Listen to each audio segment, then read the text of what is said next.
Bro, nduk lupa si dengan toa wah. Ampun tiada melaluk bilin jauh meni.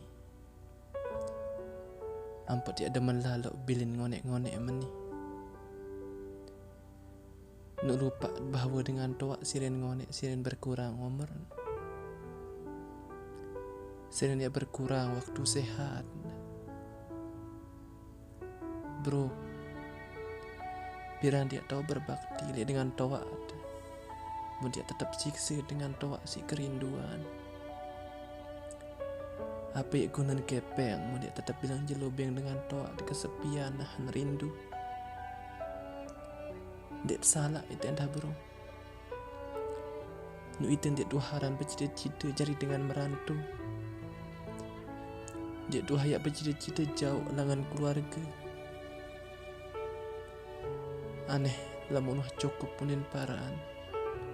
Aneh haruan oleh baik bro. Nu edak guna dia ngonek-ngonek lalu bilin keluarga. Bahagia ruanmu dengan tua kemudian ke nelpon bro. Lagu ni Tuhan naon berembi pira waktu tindun berkurang.